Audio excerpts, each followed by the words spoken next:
Hello everybody, welcome to a brand new episode of the Brain Food Show. My name is Simon. Join with me today, as always, Dave and Hiskey. Dave and Hiskey, how are you? Doing well, and you? Doing well. Enjoying the weather. It's July. I guess this probably comes out a few days after we record it because, sponsor obligations. But the weather is fine. It was 30-something degrees yesterday, which I guess doesn't mean much to you, but probably like late 90s in Fahrenheit, I'm just guessing. Oh, well. Yeah, It's that awesome. is hot. Yeah, well, it's pretty damn hot. Yeah. Yeah. What are we talking about today? No one in Europe ever has air conditioners. No, we don't have What's air that about? conditioners. Yeah. I had this discussion. Who was I having this discussion with? I was having it with an American friend recently about air conditioners inside in Europe. Mm-hmm. And we were like, yeah, it's pretty rare. Like, unless you live in a very modern building, and most of the buildings are not very modern. It's, air conditioning's not really a thing, Yeah. And heat pump systems are so much more efficient than, for heating as well. That's true. That's true. They're also not a huge thing over here yet. I've seen a few of them. I got a quote on doing a heat pump system at a house that I have, and it was. I looked up the cost like in America. Like I just went onto one of these, these websites. They'll estimate the cost of things for you because I was like, okay, let's just get a ballpark because before I go like get a local quote or whatever, and then I get a local quote and it's like twice as much. And I think it's just because they haven't really penetrated the market yet here. There's not really a lot of competition for like heat pump systems, sadly, because it's awesome. Yeah. It's like fully looking into it. And I was like, this is the way to go. I mean, you put in X amount of kilowatts and you get, 3X amount of kilowatts in cooling. Yeah, whatever. It's incredible. Yeah. Anyway, speaking of incredible things, what are we talking about today?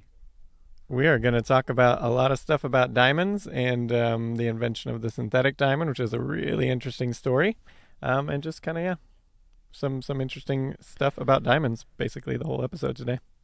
I'm excited. Well, shall I start us off? I see in the notes here, there's like housekeeping stuff. The review contest mentioned. Have you checked how many reviews we've got lately? Is it a lot? I think we're close to closing in on about 800 of reviews, and on the American iTunes, I should say. I mean, like when you go through the whole thing, I mean, I don't even know. There's a lot. Gambia is really bringing up the numbers, especially these days. Yeah. It's the Gambia. Britain. Represent. Britain has a few hundred, and all those. So it's climbing up there. We're gonna get there to the $1,000 and giving away 1,000.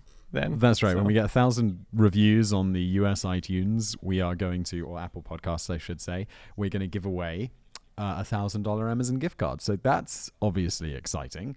So leave us a review. And just to be clear, it doesn't have to be a good review. You can leave us a bad review too. And you've just got as much chance. If you want to be like 1 star, this podcast sucks. I mean, that would be awkward when you win and I have to email you. Like, hey, thanks for this. Why is this labeled appetizer? Normally we have like a, like a. So I was reading on the reviews, and Fred Zombie on Apple iTunes or whatever you want to call it suggested that we change the name of the segments to match the brain food theme. Food instead of quick fact, it's the appetizer. And I like that I idea, see you said so food theme here, and I'm like, wait, but this episode's about diamonds. I don't put it together. The show is called Brain Food. There you go. Yeah, Fred Zombie, thanks. That was a good suggestion, I think. So I didn't clear it with you first. I just did it. So executive decision made. Apparently, it seems. Seems okay. Seems like an all right idea. I mean, okay. Yeah. So the appetizer today is we're going to talk about the Hope Diamond.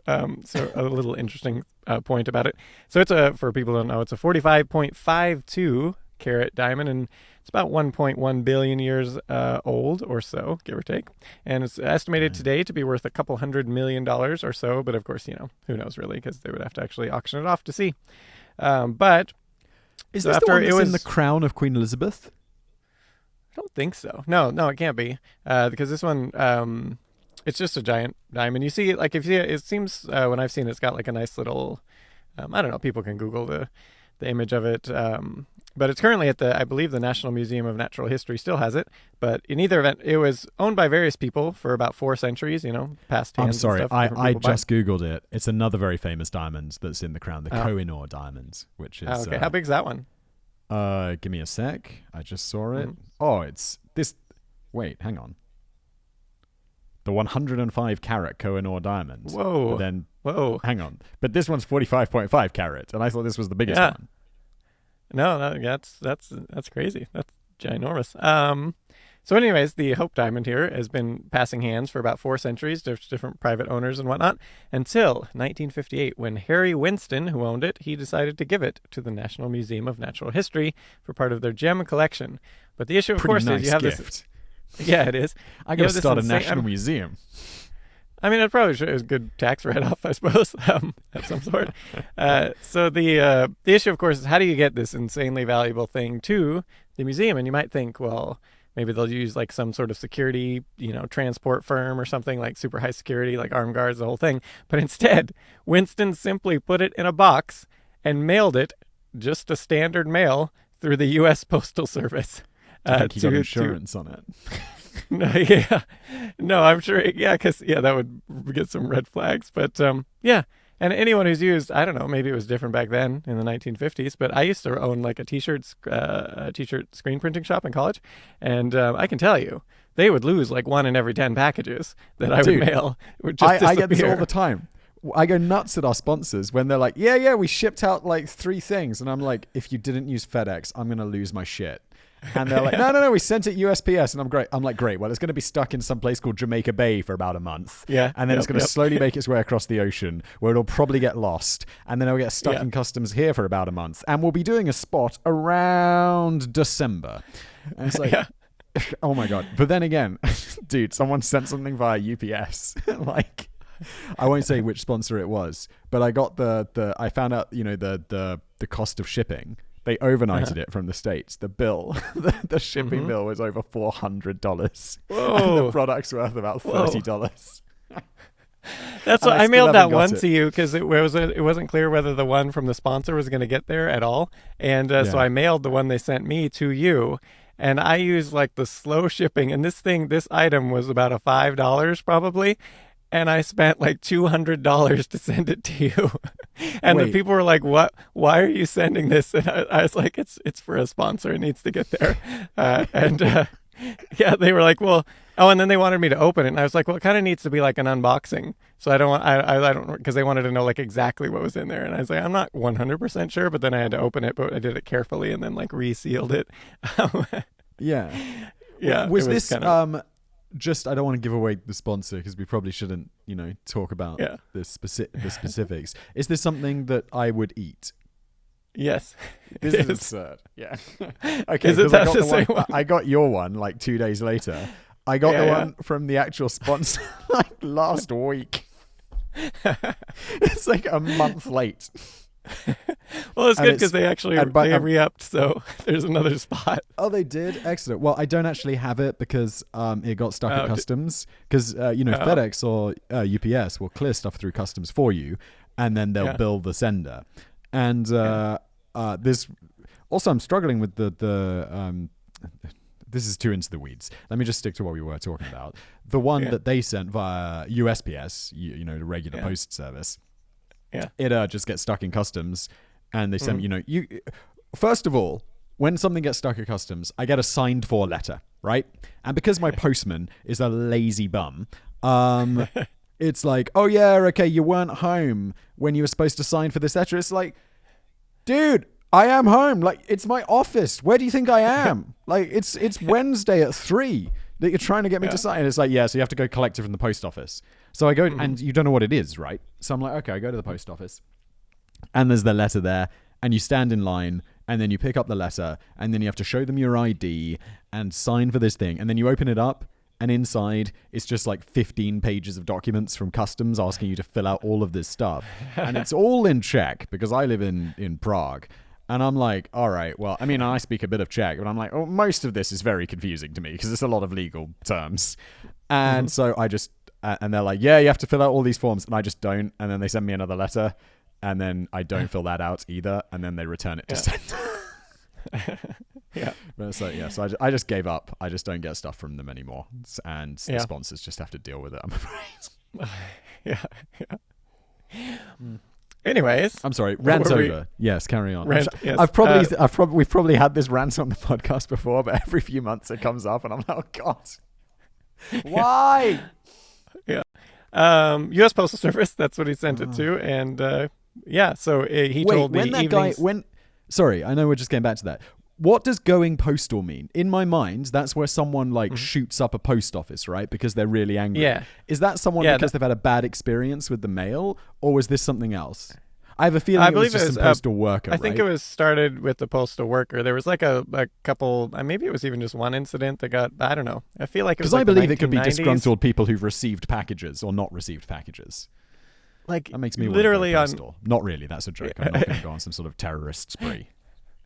When I first started today, I found out that was actually one of the first articles was on like the origin of going postal, and I don't remember it. I feel like it was about this. Yeah, I don't know if we actually ever made a video about it, but it was there's an article on it in that I did in like 2010 or something, or 2009 or whatever it was. But yeah, I don't remember. I feel like it was a postal worker in like the 1990s or something. There was a thing like where he shot up the place, and then I don't know, maybe there was a repeat. I don't really remember. But yeah, that was the origin of the going postal, thing, which we also did. So you had the melee or whatever people who would do that same sort of thing. If you remember, what episode was that? The Dance Mania one. That was a pretty good episode. People should go check that out. It's a similar type of thing. Wait, how's it similar? Oh, because we covered that the case of the what is it? Running amok.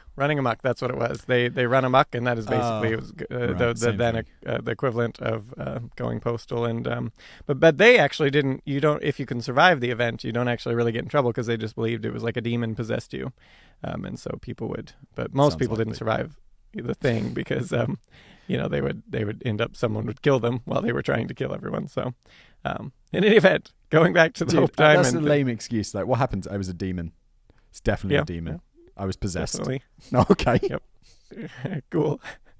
So Winston tells the Evening Star, Washington, in Washington, D.C., after it was safely delivered via just a standard mail through the U.S. Postal Service.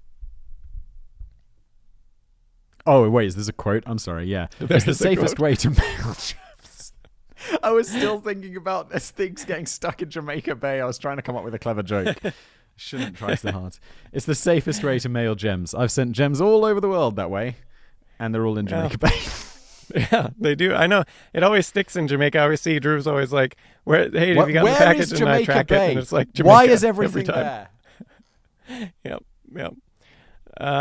So this was actually not the only time this particular diamond was transported in such limited security. In 1962, so not that many years after he donated it, the National Museum of Natural History went ahead and lent it over to the Louvre for an exhibition there, and they just gave it to a Smithsonian mineralogist, George Switzer, to just carry in his pocket. And he did actually put it in a pouch, a little protective pouch in his pocket. And then the only sort of extra security that he did there was he did put a safety pin to secure it to the inside of his pocket just to make sure it didn't fall out at some point during the trip. That's good. But yeah. At least he did that. Yeah. Wow. Mm-hmm. This was very extended version because of my rants. I apologize. This is interesting. I should stop ranting so much. And also... Hero USPS getting that everywhere. Wait, this guy was he just took it with him, right? Yeah, just put it in his pocket and just carried it, I assume. I feel like that's going to be an issue. Like, I don't know, whenever you go through the airport, there's always that sign, hey, remember to declare if you've got over 10,000 euros in cash on you. And I'm like, I don't, but I bet that diamond counts. Yeah, this was in 1962, though. They probably, he probably could have been carrying like a bomb and no one would have cared. It's true. This is very blasé. Also, why loads of planes crashed. Yeah. So speaking of, I'm trying to come up with a transition, but I don't have one. Yeah. Maybe I could learn how to come up with a great transition using, today's sponsor, Skillshare. That's right. Yep. This episode of The Brain Food Show is brought to you by Skillshare. What is Skillshare? It's an online learning community of creators with thousands of classes in design, business, coming up with clever transitions and more. That last one's not a guarantee. Unlike some websites where you have to pay for individual classes, with a premium membership from Skillshare, you get unlimited access, so you can take as many as you want, which is nice. I've often said to you, David, I think on these ad reads, that... there are other options out there where you're like, there's like one class that I want to take, but I really just need, part 17, where I want to learn this specific thing. And obviously, if you've got to pay for, the whole course, that sucks. But with Skillshare, it's unlimited access. So you're just like, well, I'm just going to take part 17 and then I'm done. Mm-hmm. And then I'm going to go watch another course about something else. It's great. It's like a buffet of learning. I don't think they describe themselves as that, but it's how I see it. It's like a buffet of learning. But, not one of those cheap buffets. It's like a high-quality buffet. I should get back to the point so they're going to have a go at me again. I've talked about some classes I've taken before, and I'd still recommend those. I did this email productivity class from Alexander Samuel. Dude, I know your inbox is a mess. Your inbox is always a mess because you always complain about it. You're always like, hey, Simon, I know it's been 2 months since you sent me this email. I finally got back to you. If it's always like the 4th or 5th time you've bumped something, like 5 months later, I'll be like, I'll respond. After a while, I'm just like, bumpity bump, bumpity bumpity bump. And then eventually you get back to me. Dude, you got to take this email productivity class from Alexander Samuel. I was the same way. And then I'm like, all right, well, I'm just going to start using labels like a proper person, I'm going to start putting things in order. I even deleted a whole bunch of old emails the other day. And I was like, I felt so free. I downloaded them all using something called Google Takeout. And then I was like, great, now I don't have to pay the $20 a year to Gmail or whatever because I was so massively over the data limits. So yeah, there you go. You can save money with taking a Skillshare class. I didn't even put that together. I'm a genius. Anyway, join more than 7 million creators learning with Skillshare. Skillshare is giving away 2 months of premium membership to help you explore your creativity. I don't think that email management is particularly exploring your creativity, but there's other stuff as well. Just go to skillshare.com/brainfood and you'll get those 2 months for free. Also, it's also super affordable, $10 a month. I think that's if you sign up for a year. Look, either way, it's not expensive. Just go check it out, skillshare.com/brainfood. Let's get into it. Oh, dude, main course. This is just so clever. Did you title this bit The Bill? I see like the Skillshare rate is labeled as The Bill. Skillshare is called The Bill. Yeah, usually it comes at the end, but we make people prepay. Well, also, isn't the bill how we say it in Britain? Don't you say the check? Because I feel like the most American phrase ever is check, please, when you finished your meal. Yeah, but you could say the bill too. I mean, yeah, check, the check. Yeah, people say that. Totally. Okay. Check, please. Yeah.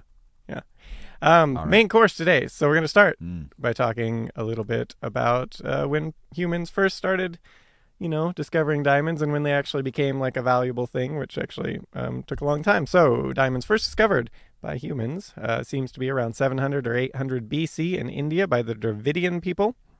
And a fun fact, this is where we get why we say we measure diamonds in the unit of weight of carats. Is actually from this, because they would weigh diamonds in relation to the seeds of the carob tree.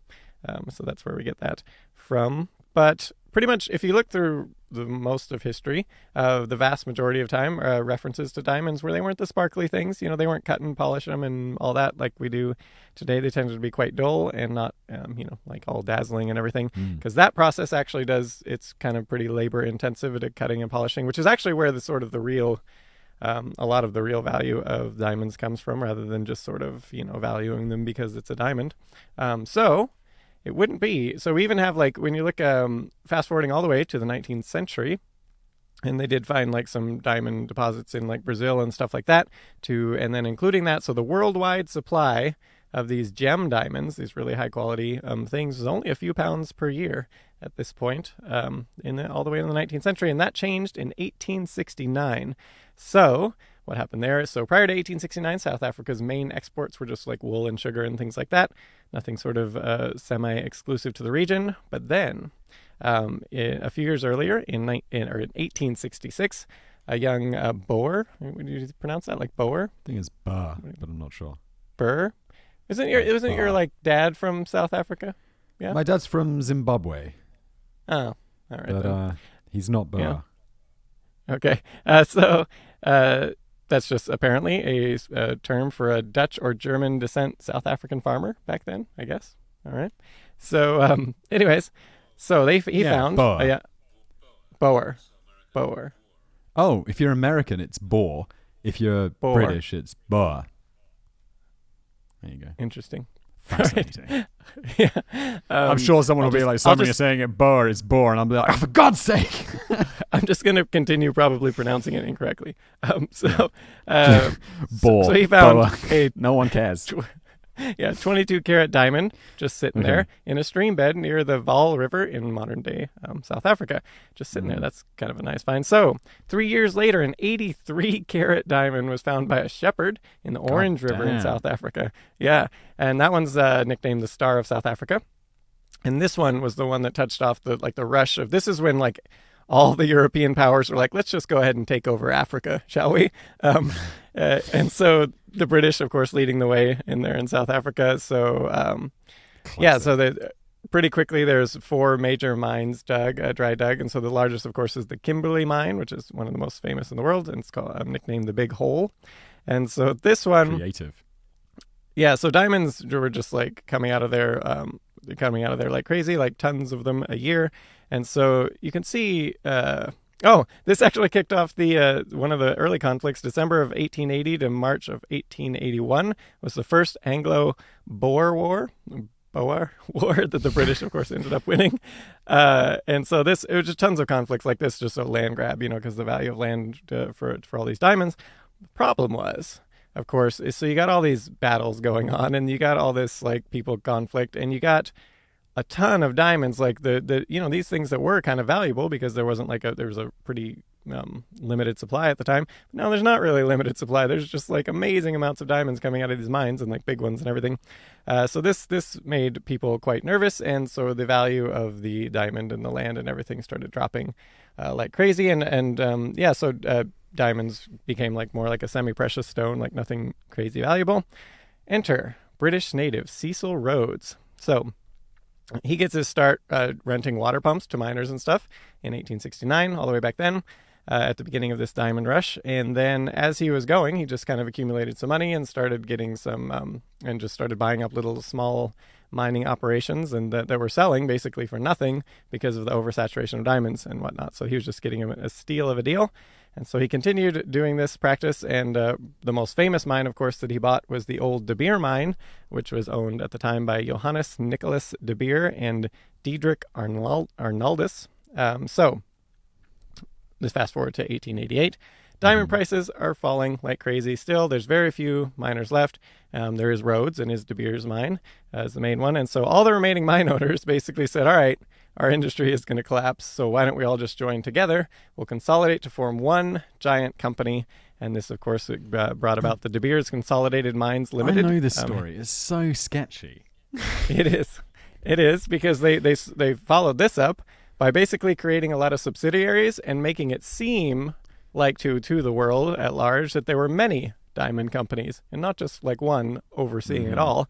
And they started, they kind of seemed to be competing with each other on prices and everything like that and sale, but it was all, of course, owned by one company. Just nobody really knew it at the time. And so, they could then control completely the supply and all that. So, and set the prices to what they wanted. And so it actually turned out by the time Cecil Rhodes died in 1902, De Beers owned 90% of the world's diamond production, not just South Africa's, but the entire world. I mean, I'm sure we get into this, doesn't it? Isn't this still like to this day? I guess we'll cover this. We'll get to this later, I guess. But we'll get to this, in a bit. But it's so crazy. So there was various business shenanigans. So the Oppenheimer brothers, they actually bought like a small mine, for instance, and then they were kind of they kind of joined De Beers in a weird way. Like instead of selling out to De Beers, they just sort of invested in De Beers and then eventually kind of took it over. Is this Oppenheimer like Oppenheimer? Yeah, Ernest Oppenheimer was the main one with this diamond thing. They basically there's various business shenanigans, many shady and not awesome, but that kept them on top. But fast forward to 1938, and the diamond industry was again on the decline because there were more mines discovered in good mines in Australia, Siberia, Western Africa, and whatnot. And of course, the Great Depression was reducing sales. So, Ernest Oppenheimer, he sends his son Harry to New York to the ad agency N.W. Ayer, and they're basically to come up with a way. They realized that the U.S. wasn't buying a lot of diamonds, so how can we change that? And so they came up. They figured the best thing to do was to tie diamonds to love. And if you could tie diamonds to love, then, people would buy it and, of course, spend obscene amounts of money because it's sort of representative of your love. So that is what exactly the ad campaign they came up with. And they even had a series of lectures to high school students across the nation talking about diamond. Wow. Yeah, I know, right? But I don't know. When I was in high school, they had like the ring manufacturers did the high school rings would always come around like to the seniors and be like, talk up, oh, a high school ring. It's going to be the thing you like keep your whole life and blah, blah, blah. And even though, of course, nobody cares about it like 1 year after they graduate high school. Wait, but for real? For real, that's like a real thing, and they're just like they have like whole lectures to students and everything, and it's like it's gonna be the greatest thing ever. And dude, of course nobody this cares. would piss. Do you remember when we went to VidCon? Maybe 2 years ago? Were you there with me that time? And Adobe had that presentation. Were you with me that time? Was it in London? Because I didn't go to that one. No, I'm just trying to remember if it was in which one it was. Anyway, Adobe had this big presentation, and it's like one of the keynote things talking about some. I don't know. I was just like, I got nothing else to do. I gotta sit in the back and watch this. And it was basically just Adobe pitching some like bullshit new product they had. And it was just like, wait, I'm here at a thing that's pitched as education, but it's essentially like Adobe are just selling me something for an hour. And I just walked out. I was just like, this is not acceptable. In Adobe, Jesus Christ. Yeah. No, if I as a high school student, if someone was just there selling me stuff when I'm supposed to be learning, I'd be like, I'm out. I'm fully out. No, it was super effective. They also newspaper magazines, movies, of course. They Wait, add. hang on, I'm not done on this high school ring thing. I want to know more about that. Okay. How much do these things cost? Why do you have to buy them? Why is it like we have yearbooks at the end? Like, I don't know if it's common in the UK, but we had like a yearbook made, and it was fairly cheap. It was made at the school. Like, some outside company didn't come in and try to sell us some like £100 yearbook. No, yeah, that's like 12 quid. No, it's exactly as it sounds. Like, I mean, they can be super expensive because some of them they'll put like actual like gems and things in, and they're like usually pretty big and gaudy. No one ever wears them, obviously, ever, and no one cares. Do you have them. one of these? No, I do not have one of these. How much was it? How much was it to buy it? When like like one of your contemporaries? I think they had cheap ones, but they also had like super expensive ones, and Wait, so you don't? You can hang on. So not everyone gets the same one. There's like different levels of ring you can buy. Yeah, they usually will have like your. They usually have like your high school, like embossed on it or something. The high school name or like stuff like that. Usually customized somewhat to each school. And whatnot, but at least I went to a really small high school. Maybe bigger ones they all do the same ones. Like I have no idea, but I don't know. I kind of thought they were stupid at the time, but some people bought them. Are the schools getting a cut of this? Like when they make the students go and watch one of these? Like, this is so sketchy. It is. Okay, a bit. Yeah. Wow. But apparently back then, this was was one of their campaigns to get diamond engagement rings. Of course, I suppose to get it equated with love, and of course, the bigger and more expensive diamond means more love, and so that's where we get like the expression. Also, a diamond is forever was one of these early ad campaigns, and that was part of it too. They wanted people to basically equate diamonds with being lasting forever. They are like old, like well, not the synthetic ones, but the others, they're 1 to 3 billion years old. But it turns out diamonds are actually really easy. Like if you just take a hammer to a diamond and you don't even have to hit it that hard, it'll shatter into dust. And they can be burnt really easy if you want to just take a lighter to one. They're not really, but they wanted to instill this like diamond is forever thing, partially because they also wanted it to be like something. This was an important part of their ad campaign, was that once a lot of people, if it was like the diamond was the standard thing for like an engagement ring, what's going to happen is that eventually the general public is going to have a huge supply of diamonds, and if people are getting divorced or whatever and selling them off, that's going to be a problem for controlling the supply. And De Beers realized this, and so they wanted it to be like forever. This is something you keep forever. So they wanted people to keep it and just like from generation to generation pass it on. But they don't want people using the same ring over and over again. So they also, as part of these ad campaigns, really put out that it's like a negative thing to have to sort of get a used engagement ring, get a used one. And so Wow. the negative stigma. No, this was a brilliant ad campaign. The whole thing that they did over years was absolutely brilliant at every level. It's incredible. I mean, terrible, but incredible. Yeah. It was really good. And that's actually where you get I don't know if you have this over there, but in America it's like a 2-month salary. That's what you should buy for an engagement ring. And that was actually part of an ad campaign. The first ad campaign, it was 1 month's salary, and then they bumped it up to 2. And it was like how to turn 2 months. The actual thing was like how to turn 2 months' salary into something forever or something like that. It was something. No. Yeah. But it doesn't last forever. And it's like, I see it here in the notes. How else can 2 months' salary last forever? I don't know. Yeah. Put it in an index fund. And in 30 years when you retire, it'll be worth 10 times as much.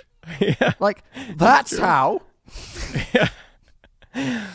Good God. Also, I mean, let's just do an anti-diamond advert. If you're spending 2 months of your salary on an engagement ring or a diamond, you're an insane idiot.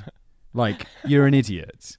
I don't know how else to put that. Like, you're financially incompetent, especially at an age when you're, let's say you're getting engaged at like 20s, late 20s, in your 20s. What's going on? But you should be saving for a deposit for a house. You should be putting your money in anything else.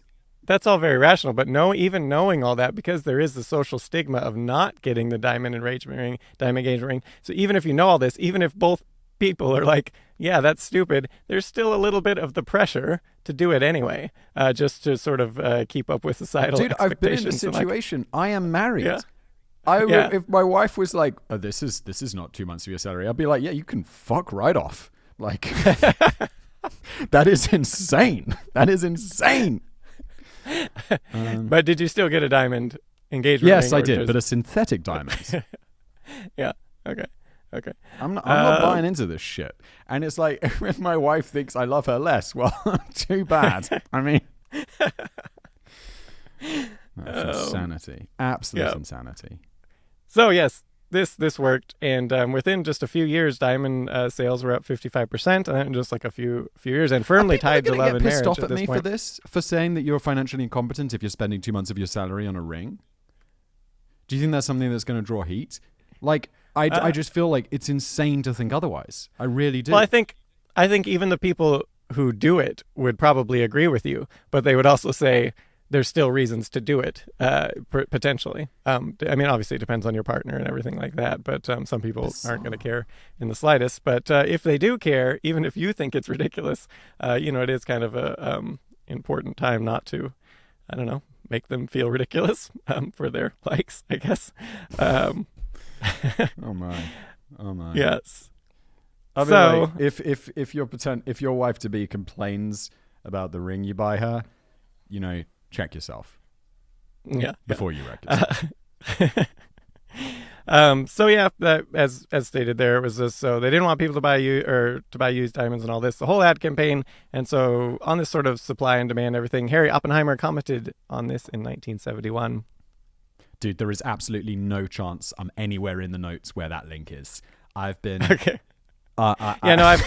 I've been skipping all around too, so I just had to scroll down a bunch. I had to scroll a ton because we've just been talking instead of reading. I was looking up things on BBC about like whether we do this in the UK and all of that stuff. I'm sorry. Okay, but you've highlighted it for me. Who even said this? Harry Oppenheimer. Wait, is this the same Oppenheimer? You said it's Oppenheimer, but is this like bomb Oppenheimer? Like, are these guys related? This was the son that actually did part of that was kind of sent to go work on the ad campaign with N.W. Ayer. So Ernest Oppenheimer's son, Harry Oppenheimer. So he's but wait, older. That's not my question. Like, Oppenheimer is like, I don't know any other Oppenheimer other than the dude who was working on the atomic bomb. Is this the same dude? It's about the same time. I don't know. Maybe if it's the same family. I don't know. That'd be cool. Anyway, sorry to put you on the spot there. Yeah, I have no idea. A degree of control is necessary for the well-being of the industry. Oh, come on, Harry. That's some bullshit right there. Not because production is excessive or demand is falling, but simply because wide fluctuations in price, which have rightly or wrongly been accepted as normal in the case of most raw materials. It'd be destructive of public confidence in the case of a pure luxury such as gem diamonds, of which large stocks are held in the form of jewelry by the general public. There's an excuse if I ever heard one. Yeah. It's like, why are you doing this? It's for the public good. Yeah. Is it though, Harry? Is it? So De Beers, they continued these came naturally. It worked so well in the U.S. They spread. So like, for instance, in Japan in 1967, diamond engagement rings were only 5% of engagement rings at the time. But within 1 decade, they had risen to almost 60% of them, and they've continued to rise. And obviously, it's kind of the standard. I don't know. Is it the standard like pretty much everywhere in the Western world at least, and also, I mean, in this case, the Eastern? Like, is there like countries that don't do diamond rings, engagement rings? I mean, as far as I know, it is here in Czech. It is in the UK. Okay. Right. Definitely. Well. So. In any event, now one thing you asked about earlier I'm just jealous of De Beers. I mean, this is mwah.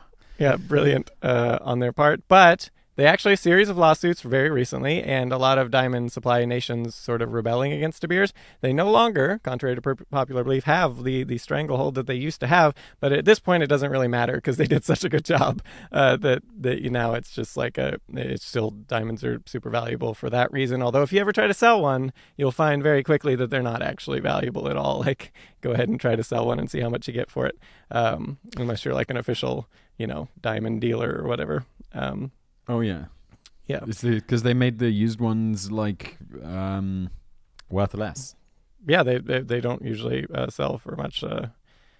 Yeah. So where are we now? Okay, this brings us to Howard Tracy Hall. So who is Howard Tracy Hall? So naturally, given the high price or high sale price of diamonds from the official dealers, they're just crystallized form of carbon. So I mean, like, we should be able to make these, right? And so this is what people have been trying to do for many decades, or I should say, up to this. I feel like, you know how people were trying to make gold forever? Like, the alchemists working on the gold. How crazy is it that, except with diamonds, we can totally do it? And that guy did it, though. What was that one guy's name? That he actually made gold. He was the first. He finally achieved. It's like in the 1980s or something. He finally did it. Yeah, but it was just like because he was slamming. He was using. Oh God, what's that CERN thing called? Accelerator? A particle accelerator to do it. Yeah. But then we calculated how much it would cost to make like an actual attainable amount of gold, and it was like some $250 billion or something insane. But he did it. It was kind of cool. He did it. He did it. Yes. Yeah. So people have obviously for a while, for quite some time, before it was actually done, trying to make it, because it's just crystallized form of carbon, where in this case, like sort of the natural one is extreme pressure. It's about a little over 700,000 pounds per square inch, so whatever that is in metric, and heat. Good God. 1,650 degrees to 2,370. So naturally, it's formed way underneath the Earth's crust, and just pressure and heat over time, and then eventually it percolates its way to the surface. And so pretty much all diamonds that you have today that aren't synthetic, or they're 1 to 3 billion years old, which kind of makes it like a little bit like, well, that's kind of cool. Like, that's this thing is like 1 billion years old, that you're putting in your ring or whatever. But in any event. True. So this Howard Tracy Hall, he was born in 1919 in Ogden, Utah, and his family lived on a farm, a remote in Utah, and so they'd have to go into town, and when they would, for supplies and whatnot, they would basically the Hall kids would be dropped off at the library, and then they would just kind of read there while their parents went around and shopped and everything. So it was there that Hall learned of Thomas Edison, and he wanted to become an inventor then, and he wanted to work for General Electric, Edison's company. So we're fast forwarding now to 1948, and so he received undergrad and undergrad degree before the World War II, and then during World War II, he was a radar and electronics technician in the U.S. Navy, and then after he got a PhD in chemistry, and then immediately went from there to working for GE's laboratory in an unpronounceable town name in New York, Schenectady. Yeah, that's you nailed it. Yeah. So they hired him actually for their project Superpressure. They wanted a chemist for part of their project Superpressure, and this was a project to create the world's first synthetic diamonds. And so GE spends $125,000 in 1951, so that's about 1.17. Oh, sorry. That was my pronunciation dictionary. Schenectady. All right, not Whoops. Oh, shit. Hold on. I accidentally clicked on Schengen, which we don't want. That was the next one in the dictionary. All right. So it's about $1.17 million today is what they spent in 1951, $125,000. So they basically building this 25-foot tall press capable of generating 1.6 million pounds per square inch of pressure. And they had to build a 3-story building to house it. And then it took 2 years to construct this press, and they finally finished it. And then they just started doing experiments with it, and it just didn't work. Like failed experiment after failed experiment, they could not make diamonds with it. So Hall, he's part of this team, and he goes to his superiors and said, "Hey, I can do this better, and I can do it for under $1,000." I think I can do this. And he wanted to use a 35-year-old Watson Stillman press, just one that anyone could go out and buy, and he just wanted to make a few modifications to it. And he said, "I can make these modifications for under $1,000. Whole thing, I will make diamonds, synthetic diamonds." And they told him no, it can't be done. So they were going to go with our big, huge project one. So he didn't care that his bosses said no. Instead, he decided, some costs there, GE, right? Yeah. He's like, "All right, I'll just do it then." So on his spare time, he went ahead and convinced one of his a friendly machinist at GE. After hours, they would stick and basically help him make these modifications to the machine that he had in mind, and he called it his belt apparatus for the machine, which was the modification. And so he did at one point realize that the steel he had available, it wouldn't work. It wasn't strong enough. So he needed some carbaloy, which is 6% cobalt and 94% tungsten carbide. And that would be able to withstand the pressures good enough. And he did convince one of his supervisors to go ahead and get GE to buy that, the amount he needed. So Herman Leibafsky. And so they went ahead and bought him at least that part of it. They spent the money on that. And so he completed the machine with the help of the machinist, his modifications to it. And again, this is just like a machine anyone could go out and buy with, and the modifications weren't like super significant. And so he did do a handful of tests. This should be your next practical video, dude. How you like doing these practical videos, like the shaking cans video? Yeah. You should make your own belt machine. Yeah. Yeah, someone did this. They looked up his patent eventually, GE's patent, and someone actually has made and it worked using his exact setup. So that's awesome. Handful of failed runs. He finally, just kind of tweaking things a little bit, on December 16th, 1954, he was working alone. Everyone else had gone home for Christmas, the Christmas holiday. He was just there working by himself, and he, after one experiment, he opened the pressure chamber, and he says, "My hands began to tremble. My heart beat rapidly. My knees weakened and no longer gave support. My eyes had caught the flashing light of dozens of tiny ... crystals." Yeah. And so then he...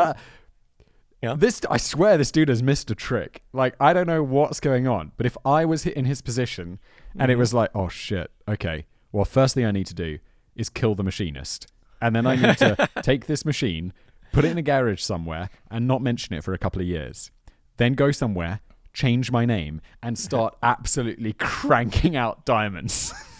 Yeah. Or, exactly. Like, look what I made. Yeah, this is exactly... I mean, yeah, we'll get into it. He should have done what you suggested. The gold thing, dude. Yeah. If you were like, maybe alchemists have succeeded at making gold, and they're just like quietly getting rich and churning out their secret gold magical potion recipe somewhere. Yeah. You wouldn't tell anyone. You definitely wouldn't tell anyone. Yeah. Yeah, especially if you work for a company that you've done it on your own hours, but you have used their shop, their machinist and some of their equipment. So they're going to say it's theirs. Also, it's GE. Isn't like the meme about Thomas Edison that he stole everyone's inventions. And this is exactly kind of what's going to happen here. So he did run this experiment several more times just to make sure it wasn't a fluke, and each time the same result. And then just independent verification on New Year's Eve, he got one of his fellow chemists, Hugh H. Woodbury, to come, and he just gave him the method to do, and then he said, just do it and see if it works. It once again worked. And then at that point, he felt comfortable. He informs his bosses that he had done it. He had used this little cheap device that in modifications. Yeah, and they obviously were skeptical. So this is something you could build in, someone could build in their garage or whatever if they had the know-how, the machinist know-how. At that point, I'd just be like, okay, guys, you're right. I didn't do it. I quit. Yeah. Yeah. Well, he's going to quit in a little bit, as you'll see.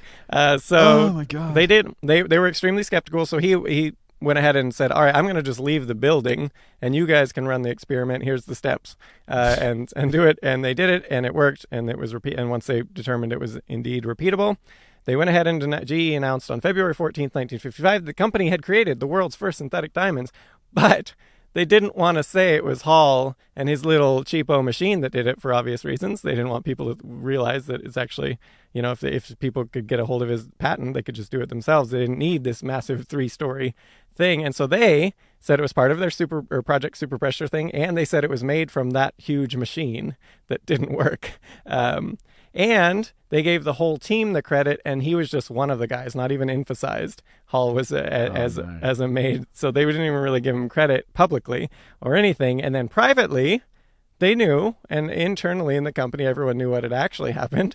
But so they, you'd think, okay, at least they rewarded him there. No, like a promotion. No one said to him at some point, like, what you doing? Yeah, like if my friend came to me, I'd be like, why are you telling me? Like, yeah. So what's wrong with you? You think like maybe a promotion, maybe a really large bonus? No. You invented making diamonds. Yeah. What sort of promotion? It's like, yeah, you got a promotion, so you're making like, I don't know, what is the 19? You're making like $3,000 more a year. You're like, dude, yeah. I invented diamonds. I invented making diamonds. Yes.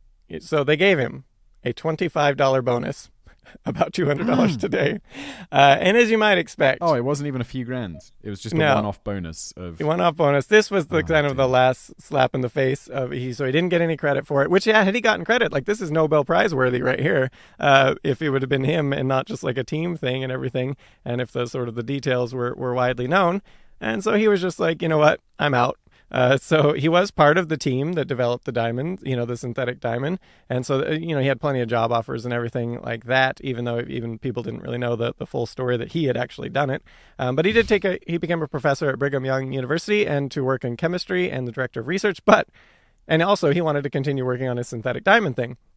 But the problem was the U.S. government was like, wait a minute, no, this invention's too important to allow this sort of independent research. We need to bottle this up. And so they put a gag order on the apparatus, how it was made, and everything like that. So he couldn't talk about it. So he couldn't write research papers about his, if he wanted to and he couldn't research on it.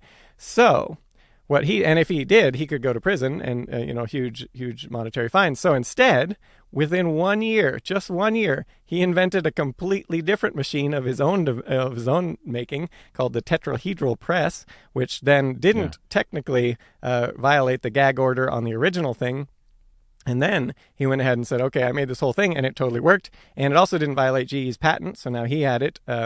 He had his own patent and everything like that. But this did not sit well with the government. When he first came out with it and everything, they threatened him with 2 years imprisonment, $10,000 fine, about $88,000 today was what they were going to slap him. And they also slapped a gag order on this device so he could also not talk about it and publish research papers and all that. Fine. But the government did not follow through on this, and soon enough they actually lifted the secrecy order on the machines, which allowed him to then start publishing papers. He ended up publishing like 150 peer-reviewed papers on the subject, got grants like over $1 million, and even started his own mega diamond company making synthetic diamonds. And he ultimately retired, a life of a tree farmer, passed away in July of 2008, actually, at the age of 88. And in later years, so when asked in an interview, he was asked, what's the most important accomplishment in your life? Hall stated, home and family. That's the most important. Yeah. Well, I'm glad it has a happy ending.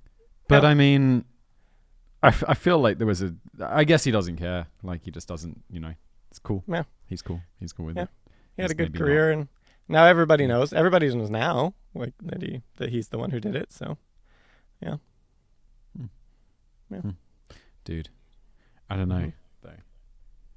I still feel a bit like he missed a trick with that whole, it's like inventing. The guy who invented the microwave, like the microwave, the microwave oven. The radar dude, yeah. What was it, like $2 bonus is what he got for that? Or something like that? It was really weak, yeah. But then again, also, that was a bit different because he was on Raytheon's time, right?